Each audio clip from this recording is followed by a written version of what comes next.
David Harrison walked into the grand hall of the Galactic Heritage Authority with his head held high, though his heart was beating fast inside his chest. The massive building was filled with hundreds of alien creatures from across the known universe.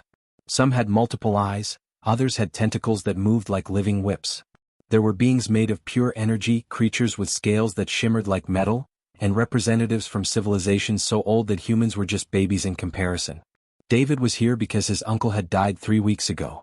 His uncle, Robert Harrison, had been a famous explorer and diplomat who had traveled to every corner of the galaxy. He had discovered new planets, made peace between warring species, and earned the respect of every civilization. Now his will was being read, and his massive estate was being divided among his family and chosen beneficiaries. David worked as a mechanic in a small repair shop back on Earth. He fixed ships, engines, and broken machines. His hands were always dirty, and his back always hurt from bending over equipment all day. He was not wealthy, not famous, and certainly not important in the eyes of the galaxy. But he was Robert's only living relative, so he had been called to the inheritance reading. The Hall of Heritage was decorated with lights that hung in the air without any support. The floor was made of a material that seemed to shift between solid and liquid. Representatives from the Valorian Empire sat in the front rows, their smooth blue skin glowing softly. The Zalthorians occupied another section, their massive heads nodding occasionally as they studied the crowd. Merchants from HFY wore robes that changed color with every movement, and the collective of 10,000 minds sent a single representative with 100 small eyes that all looked in different directions at the same time. An old voice called out from a golden podium at the front of the hall. We now begin the distribution of the estate of Robert Harrison, explorer, diplomat, and friend to all civilizations. The voice belonged to Judge Morvis, a being who existed partially in their dimension and partially in another. His form flickered between visible and invisible. One by one, the beneficiaries were called forward. A Valorian admiral received command of 5 advanced warships. A Zalthorian scientist inherited a research station on the edge of a black hole. The merchants of ZYX received a mining colony on a planet rich with rare elements. Each inheritance was more impressive than the last. David watched as creatures celebrated and congratulated each other. The value of each gift was announced in credits that made his mind spin. Then Judge Morvis looked down at a piece of paper and spoke in a quiet voice. David Harrison, step forward. David's legs felt weak, but he stood up and walked to the front of the hall. All the eyes in the room turned toward him. A human among all these powerful aliens. A mechanic from Earth among all these important people. David Harrison, Judge Morvis continued, you are the inheritor of Station Kepler 7. The judge paused and then added, this space station is located in Sector 9 Gamma, on the edge of known space. Its current status is inactive and requires significant maintenance. For a moment, no one said anything. Then, slowly, a sound began to fill the hall. It started as a few quiet chuckles, then grew louder and louder until the entire assembly was laughing. The Valorians laughed with a sound like wind chimes crashing. The Zalthorians made noises like deep thunder. The merchants of ZYX laughed so hard their colorful robes flickered wildly. Even the judge seemed to be shaking with amusement.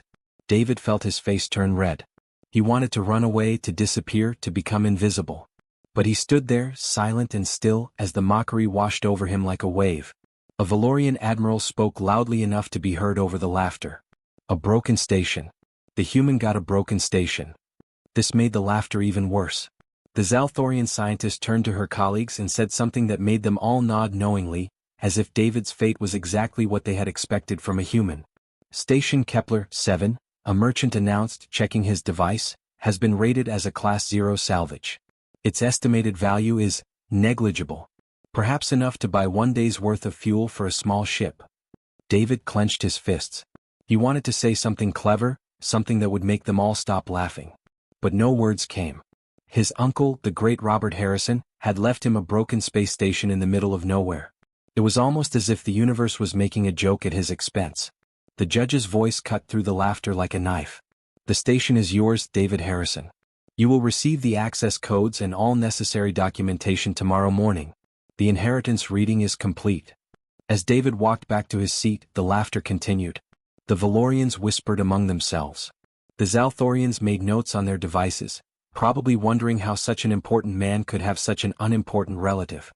The merchants of ZYX were already calculating how much the station might be worth if they bought it for scrap metal. David looked down at his hands. They were the hands of a mechanic, calloused and strong. His uncle had left him Station Kepler 7, and everyone in the hall thought it was worthless. But David knew his uncle. Robert Harrison was not a man who made mistakes. He was not someone who gave meaningless gifts. As David sat in silence, surrounded by the ongoing celebration of aliens who had received far more valuable inheritances, he made a decision. Tomorrow he would go to Station Kepler 7. He would see what his uncle had really left him. And maybe, just maybe, everyone in this hall would stop laughing. He was certain of one thing. His uncle had left him something for a reason. And David would find out what that reason was, no matter how long it took. David Harrison sat in the captain's chair of a small transport ship, watching the stars pass by through the window. The journey to Station Kepler 7 had taken him 3 days through empty space. Behind him sat all his tools, packed carefully into metal boxes. His clothes, a few books and some photographs of Earth were stored in a small bag. He had left his repair shop in the hands of his assistant, telling her he would be back in a few weeks. He had not told her the truth. He had not told her that he might never come back. The ship's computer announced his arrival in a flat, emotionless voice. Station Kepler 7 ahead. Approaching Dock Bay 3. David leaned forward and looked through the window. What he saw made his stomach drop. The station was enormous, much bigger than he had expected. But it was also a disaster. Pieces of metal floated around it like dead leaves. Some sections of the station were twisted and broken, as if something had crashed into them. Other sections were covered in a thick layer of what looked like rust or corrosion. Parts of the hull seemed to have simply fallen away, leaving holes that looked like wounds. The docking process was difficult. The station's automatic systems were not working properly, so David had to manually guide his ship into the dock. His hands moved across the controls with precision, steering carefully between floating debris. He could see deep cracks in the station's outer walls. He could see sections where the metal had been burned black by some kind of energy weapon. This was not just an old station. This was a station that had been through a war. Finally, David's ship locked into place at the dock. The airlock hissed open and he stepped inside the station. The air was cold and stale. His breath came out in small clouds of white vapor. The walls were covered in a thick layer of dust. Nothing had been maintained here for decades. His footsteps echoed through empty corridors, bouncing off the metal walls and creating lonely sounds in the darkness. David activated his portable light and began to explore. He walked through control rooms where computers sat silent and dark. He found crew quarters where beds were still made, as if people had planned to return but never did. He discovered a food storage area where containers had split open long ago, leaving strange smells in the air. Everywhere he looked, he saw abandonment and decay. Then David reached the lowest level of the station. He had to climb down through maintenance shafts, moving carefully so he would not fall. The deeper he went, the colder it became. His breath came faster now and his heart was beating hard in his chest. Something felt different down here. Something felt important. In the lowest maintenance chamber, buried under piles of dust and broken parts, David found something that made him stop moving completely. It was a machine component, but unlike anything he had ever seen before. It was massive, almost as tall as David himself, and covered in strange symbols and markings. The metal was not corroded like the rest of the station. Instead, it gleamed with a silver light that seemed to come from inside the metal itself. Around the component were thick cables made from materials that David could not identify. The cables ran up through the station walls, disappearing into darkness above. David's mechanical knowledge was telling him something. This component was not part of the station's normal systems. This was something else. Something hidden. Something important. He pulled out his uncle's access code and used it to unlock a nearby panel. Inside the panel was a device that looked like it belonged in a museum, an old recording player from centuries past. David activated it carefully. For a moment nothing happened. Then a familiar voice filled the chamber. It was his uncle Robert Harrison, speaking words that had been recorded many years ago. "Hello, David," the voice said. "If you are hearing this, then I am gone and you have found this place. I know what everyone in the galaxy is saying about you. They are laughing at you because you received Station Kepler 7. They think it is worthless. They are wrong. This station contains the most important discovery of my life. The component you are standing in front of is the core of an experimental propulsion drive. This drive can do something that no other ship in the known universe can do. It can collapse space-time itself, creating a passage from one point in the universe to another instantly. It can travel across distances that would normally take thousands of years to cover. In just a few seconds. David's mind was spinning. He listened as his uncle continued. I discovered this technology 50 years ago. When I realized what it could do, I knew that I could not let it fall into the hands of any single civilization or government. In the wrong hands, this technology could be used to conquer everything. So I separated the core component from the rest of the drive. I hid it in the place where no one would ever think to look. Inside the station that everyone considered worthless. I hid it inside the inheritance I gave to the person I trusted most. You. The recording continued, but David was not listening to the words anymore. He was thinking about what his uncle had done. Robert Harrison had not made a mistake. He had made a plan. He had hidden the most important discovery in the galaxy inside a broken space station and given it to his nephew. He had done it on purpose. He had done it knowing that everyone would laugh. David looked at the component again. It was real. It was here. And now it was his responsibility to decide what to do with it. He understood now why his uncle had chosen him. David was not famous. David was not important in the eyes of the galaxy. David was just a mechanic from Earth who fixed broken machines. But that was exactly the point. His uncle had known that David would understand the value of something broken. His uncle had known that David would know how to handle something that everyone else had abandoned. David sat down on the cold metal floor of the maintenance chamber, surrounded by dust and darkness and the greatest discovery in the history of civilization. He was no longer the laughingstock. He was the keeper of a secret that could change everything. The real question was not what the component could do. The real question was what David would do with it. David Harrison had been on Station Kepler 7 for only 5 days when the first ships arrived. He was in the lower maintenance chamber, studying the strange propulsion component and trying to understand how it worked, when his communication system began to beep urgently. Multiple signals were coming from outside the station. Many multiple signals. David ran to the control room and activated the viewing screens. What he saw made his blood run cold. 7 large ships were approaching the station from different directions.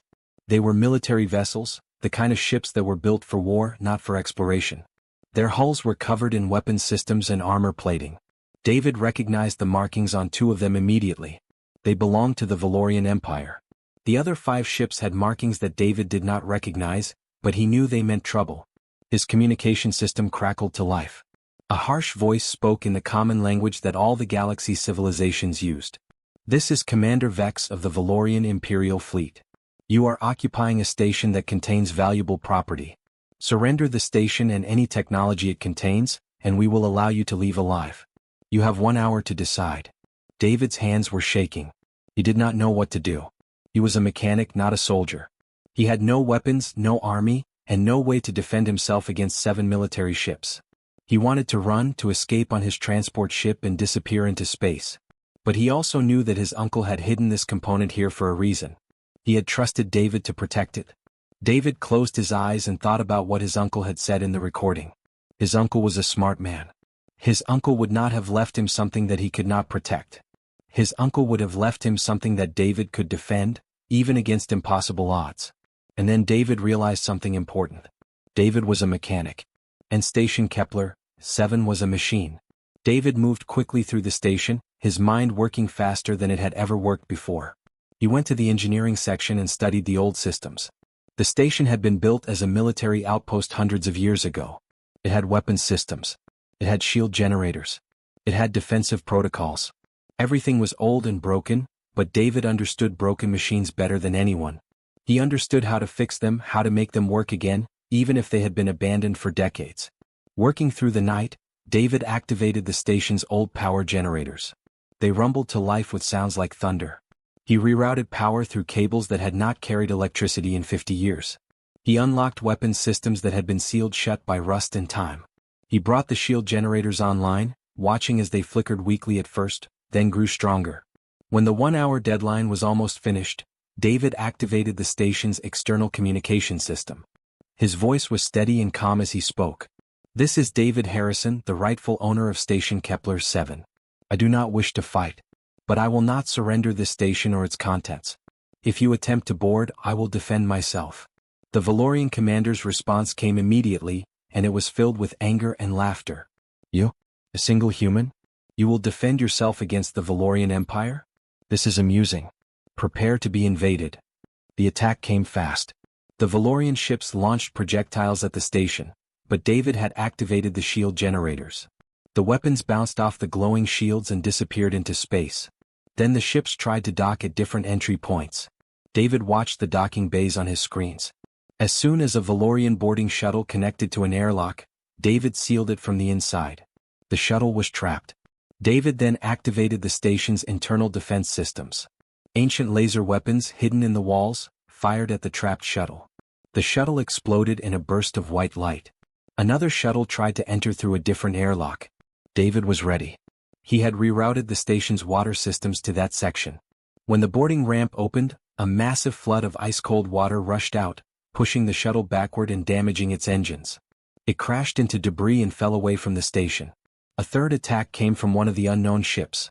It tried to use some kind of cutting beam to slice through the station's hull. But David had moved his position. He had predicted where the beam would cut and had activated old emergency bulkheads in that section. The beam cut through empty space. David then reversed the station's power flow through that section, creating an electromagnetic pulse that damaged the cutting beam and knocked the attacking ship backward. For hours David fought. Not with weapons of his own, but by using the station itself as his weapon. He used the station's systems against the attackers. He used water pressure, electromagnetic pulses, laser fire, and shield generators. Every move was calculated and planned. Every defense was perfectly timed. The Valorian Empire had military training and advanced weapons, but David had something better. He had knowledge. He understood every system in the station because he was a mechanic. He understood how machines worked. One by one the attacking ships were damaged and forced to retreat. The Valorian commander sent angry messages demanding that David surrender, but David did not respond. Instead he kept fighting, kept defending, kept using everything the station had to offer against the invading forces. After 8 hours of battle, the remaining ships finally broke off their attack and moved away from the station. David watched on the screens as they regrouped in the distance. The Valorian commander's voice came through the communication system again, and this time there was anger and respect mixed together in his tone. You have defended yourself well, human. But this is not over. We will return and we will bring a larger fleet. You cannot hold this station forever. David did not respond.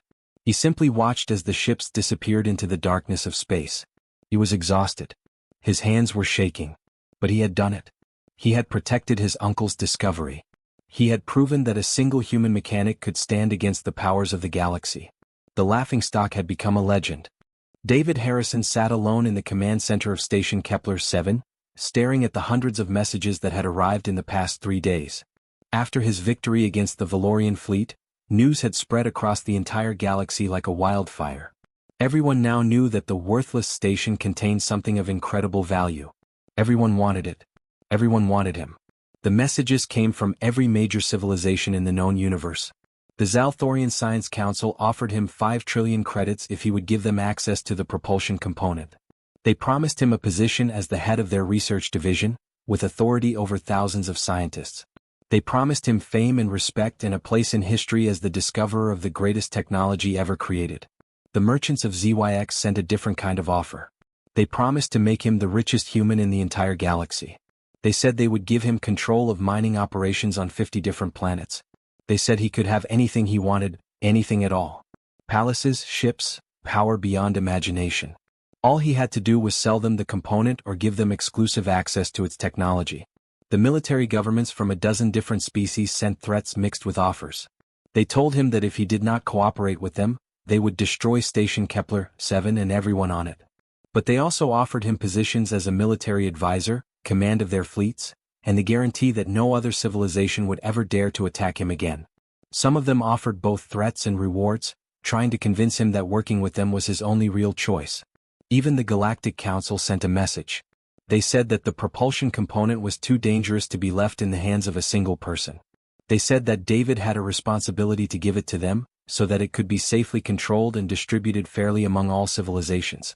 They offered him a seat on the council itself, making him one of the most powerful individuals in the galaxy. They said that this was the only moral choice he could make. David read all of these messages carefully. He listened to all of the offers and all of the threats. And he thought about what his uncle had told him in the recording. His uncle had said that the technology was too dangerous to let any single civilization have it. His uncle had separated the component from the rest of the drive and hidden it away. His uncle had done this deliberately, knowing that the technology could be used for good or for evil depending on who controlled it. David walked down to the lowest maintenance chamber where the component sat, glowing softly in the darkness. He placed his hand on its cool surface and thought about the choice in front of him. He could sell the component to the highest bidder and become the richest and most powerful human in the galaxy. He could give it to one of the major civilizations and earn their favor. He could give it to the Galactic Council and let them decide what to do with it. He could keep it for himself and use it to build an empire. Any of these choices would make him powerful. Any of these choices would make him important. Any of these choices would make the entire galaxy respect him instead of laugh at him. But David was beginning to understand something that his uncle had understood 50 years ago. Power was not the same as wisdom. Respect was not the same as doing the right thing. David spent the next week analyzing the propulsion component with every tool and device available to him. He studied its structure, its design, its principles. He was a mechanic, and mechanics understood how things worked. He began to understand the science behind the component. It was not actually as complicated as he had feared. It was elegant in its design, simple in its principles. And once he understood it, he realized something important. The true power of this technology was not in the component itself. The true power was in the knowledge of how it worked. The true power was in understanding the principles that allowed spacetime to be collapsed and manipulated. If someone had this knowledge, they could rebuild the component. They could build it again, anywhere, anytime. Keeping the component secret was not enough. The knowledge would eventually spread. People would eventually figure it out. David made his decision. He spent the next month documenting everything he had learned about the component. He wrote detailed explanations of how it worked. He created diagrams and mathematical equations. He recorded videos showing the principles of spacetime manipulation. He prepared all of this information carefully, making it clear enough that any advanced civilization could understand it, but detailed enough that it would require genuine scientific work to rebuild the technology. Then David did something that shocked everyone in the galaxy. He sent his documentation to every civilization simultaneously. He uploaded it to every public database in known space. He sent copies to the Galactic Council, the Valorian Empire, the Zalthorian Science Council, the Merchants of ZYX, and dozens of other governments and organizations. He made the knowledge free for everyone. Then he destroyed the propulsion component. Using the station's energy systems, David overloaded the component with power. He watched on the monitors as it began to break apart, its internal systems failing one by one. The glowing silver metal cracked and shattered. The mysterious technology that could collapse spacetime was gone forever. It could not be reassembled. It could not be used as a weapon by any single civilization. It was nothing but useless metal now. The messages that came back from the galaxy were mixed. Some civilizations were angry that David had destroyed such valuable technology. Some were grateful that he had prevented any single power from gaining dominance. Some were confused about why he had shared the knowledge freely instead of selling it to the highest bidder. Scientists everywhere began studying David's documentation, excited by the challenge of understanding spacetime manipulation. David sat in the command center of Station Kepler 7, surrounded by silence. He had given away the most valuable thing in the galaxy. He had destroyed technology that could have made him the most powerful person alive. He had chosen knowledge over power and sharing over control. But David understood now what his uncle had understood. Real power came from wisdom. Real strength came from making the hard choice. Real victory came not from defeating your enemies, but from making sure that no enemy would ever need to exist again. His uncle had been right to trust him. And David had finally understood the true inheritance he had received. 5 years had passed since David Harrison destroyed the propulsion component and released its knowledge to the entire galaxy. Station Kepler 7, once considered worthless, had been transformed into something remarkable. It was now the center of the most important research facility in the known universe. Scientists from every civilization worked together in its laboratories and workshops. The station hummed with activity and energy. David stood in the main observation deck looking out at the stars. His hair had grown longer, and there were lines on his face from years of hard work and difficult decisions. He was no longer the nervous mechanic who had arrived at this broken station 5 years ago. He had become something more. He had become a teacher, a leader, and a symbol of hope for civilizations that had once been enemies. The Galactic Academy had invited David to speak at their annual conference. This was the most prestigious scientific gathering in the universe. Thousands of representatives from hundreds of civilizations would be attending. They would hear David's story, and they would learn about how a simple human mechanic had changed the course of history. David walked through the corridors of Station Kepler 7, greeting the scientists and workers he passed. A young Valorian engineer named Kess nodded respectfully as David passed. 5 years ago, the Valorians had tried to attack this station. Now Kess worked here willingly, conducting research that would benefit all civilizations. An elderly Zalthorian researcher named Professor Vane was reviewing calculations on a data screen. The Zalthorians had once demanded that David give them exclusive access to the technology. Now they contributed their knowledge freely to the common research effort. In the lowest maintenance chamber, where David had first discovered the component, there was now a memorial. A simple plaque made of metal from Earth hung on the wall. It read, "In memory of Robert Harrison, explorer and visionary, who understood that true power comes from sharing knowledge, not hoarding it." David placed his hand on the plaque and thought about his uncle. Robert Harrison had been right. He had known that David would make the right choice. He had known that his nephew would understand the value of wisdom over power. David wished his uncle could have lived to see what his inheritance had created. The day of the Galactic Academy conference arrived. David stood backstage waiting for his introduction. Through a monitor, he could see the massive auditorium filled with representatives from every corner of the galaxy. The Valorians sat in the front sections, their blue skin glowing softly under the lights. The Zalthorians occupied entire rows, their massive heads turning as they studied the crowd. The merchants of ZUX wore their colorful robes, and the collective of 10,000 minds had sent representatives with hundreds of eyes that looked in all directions at once. The conference moderator, a being of pure energy who called himself Luminous, began to speak. "We gather today to celebrate a moment in history that changed everything. 5 years ago we were a galaxy divided. We were civilizations that competed with each other, that fought with each other, that did not trust each other. But then something extraordinary happened. A human mechanic named David Harrison showed us a different way." David walked onto the stage. The entire auditorium fell silent. Then slowly applause began. It started with a few representatives, then grew louder and louder until it filled the entire space. The applause came from species that had once been bitter enemies. It came from creatures that had fought wars with each other for centuries. It came from civilizations that had learned to work together because of what David had done. David told them his story.